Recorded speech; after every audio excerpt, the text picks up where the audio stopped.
नमस्कार। BSc part second के mathematical physics के पेपर के अंतर्गत स्पेशल थ्योरी ऑफ रिलेटिविटी के चैप्टर में आज हम जनरल लॉरेंज ट्रांसफॉर्मेशन इक्वेशंस ज्ञात करेंगे, जिसके अंतर्गत हम सिद्ध करेंगे कि R dash vector equal to are minus R dot we into we upon we square plus gamma into R dot we into we upon we square minus we T एवं T dash equal to gamma into T minus V dot R upon C square. जैसा कि हमने अपने पिछले lectures में Lorentz transformation equations ज्ञात किए थे, जिसके अंतर्गत एक फ्रेम स्थिर है तथा दूसरा फ्रेम उसके सापेक्ष एक समान वेग से प्लस एक्स अक्ष की दिशा में गतिशील था, तो हमने लॉरेंज ट्रांसफॉर्मेशन इक्वेशंस ज्ञात किए थे, जो कि X dash equal to gamma into X minus we T, Y dash equal to Y, Z dash equal to Z तथा T dash equal to gamma into T minus V upon V X upon C square थे। ये जो है एक Lorentz transformation equations हमने special theory of relativity के first chapter के अंतर्गत ज्ञात किए थे। यहाँ पर हम इन्हीं समीकरणों का उपयोग कर जनरल लॉरेंज ट्रांसफॉर्मेशन इक्वेशंस ज्ञात करेंगे, जिसके अंतर्गत जब कोई एक फ्रेम स्थिर है तथा दूसरा फ्रेम v वेग से प्रथम फ्रेम के सापेक्ष किसी भी दिशा में आकाश में गतिशील हो सकता है। इसे सिद्ध करने के लिए हमने यहाँ पर एक फ्रेम जो कि रेस्ट पर है, एस फ्रेम, जिसमें किसी बिंदु P के coordinate x, y, z, t हैं तथा इसका मूल बिंदु के सापेक्ष स्थिति सदिश OP vector equal to r vector है, जो कि x अक्ष के साथ थीटा कोण बनाता है। इस सदिश r वेक्टर के हमने दो घटक चित्र में प्रदर्शित किए हैं। एक r पैरेलल वेक्टर जो कि x अक्ष के अनुदिश है,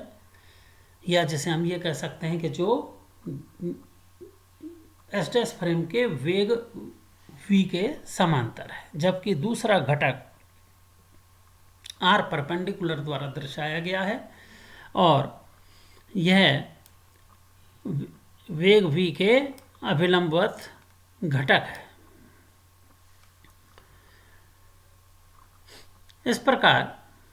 इसी प्रकार दूसरे फ्रेम एस डैश में भी हम बिंदु P के स्थिति सदिश को आर डैश वेक्टर से व्यक्त कर रहे हैं,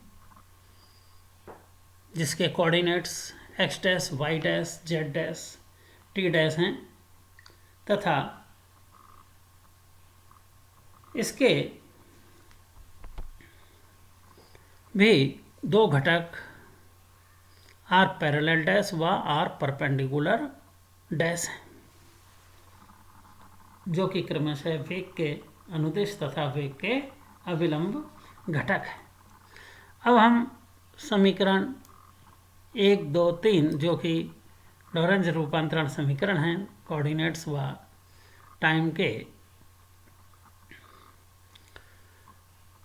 उनके द्वारा हम ये देख रहे हैं कि एक्स डैश कोऑर्डिनेट का जो रूपांतरण समीकरण है, जो कि वेग के समांतर घटक है, समांतर घटक के अनुदिश है, इसको हम यहाँ पर आर पैरेलल व आर पैरेलल डैश से व्यक्त कर सकते हैं, जबकि वाई तथा जेड कोऑर्डिनेट्स के जो रूपांतरण है, जो कि समीकरण 3 में दर्शाए गए हैं, वाई तथा जेड दोनों ही कोऑर्डिनेट्स वेग v के अभिलंब दिशा में हैं। इस प्रकार से जो r परपेंडिकुलर तथा r परपेंडिकुलर डैश हैं, उनको हम क्रमशः y या z तथा y डैश व z डैश के रूप में यदि प्रयुक्त करें तो समीकरण 1 व 2 को हम इस प्रकार लिख सकते हैं समीकरण 4 व 5 में, जिन्हें कि हमने r parallel dash equal to gamma into r parallel minus we t तथा समीकरण 2 में जो रूपांतरण समीकरण है उन्हें हम r perpendicular dash equal to r perpendicular लिख सकते हैं, तथा समीकरण 3 का जो समय का रूपांतरण समीकरण है उसको भी हम x के स्थान पर आर पैरेलल यूज करके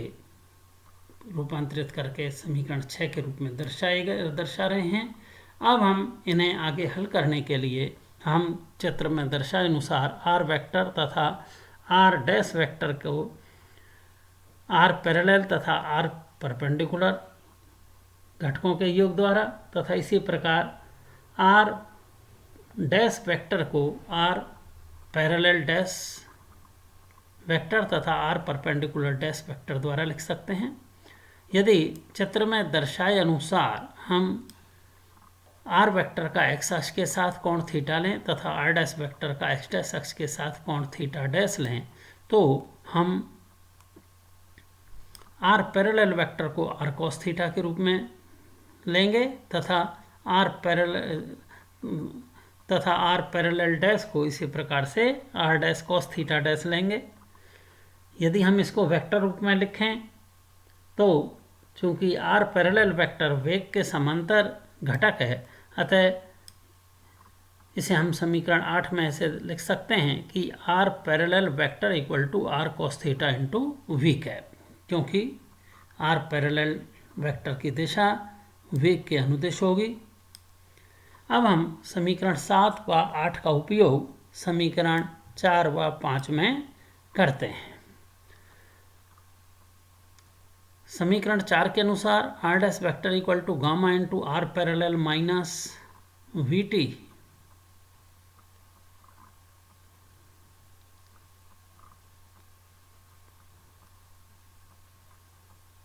तथा समीकरण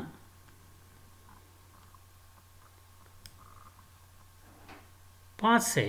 आर परपेंडिकुलर डैश का मान आर परपेंडिकुलर लेकर हम जब समीकरण 7 में रखते हैं तो हमें r dash vector equal to are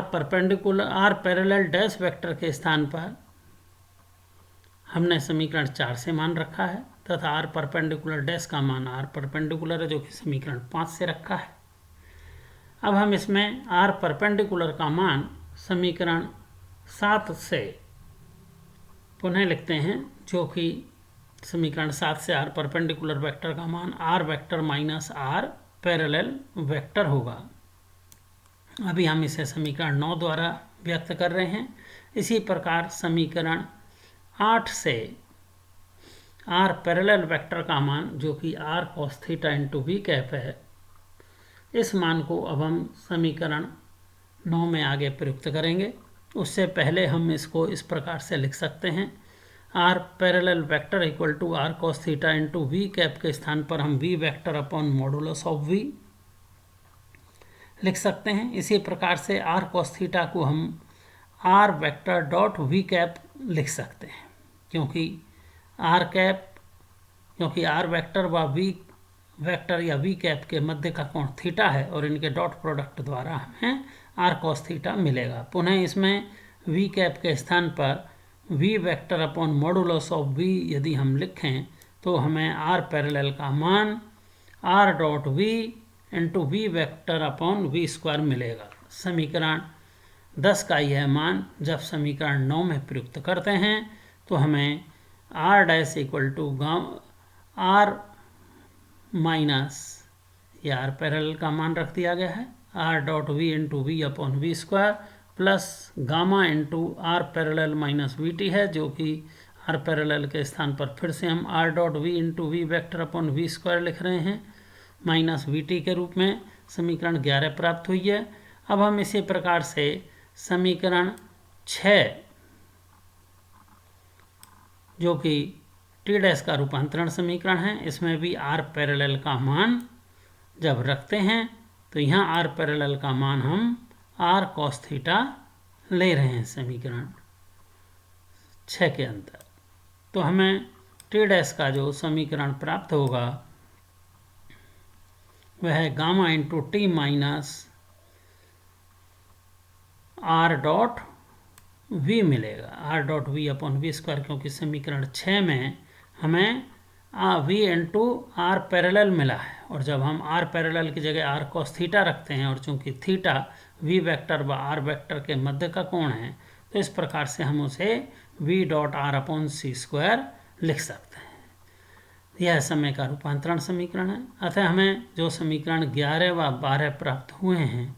ये जो हैं जनरल लॉरेंज ट्रांसफॉर्मेशन इक्वेशंस कहलाते हैं, जिसके अनुसार फ्रेम एस डैश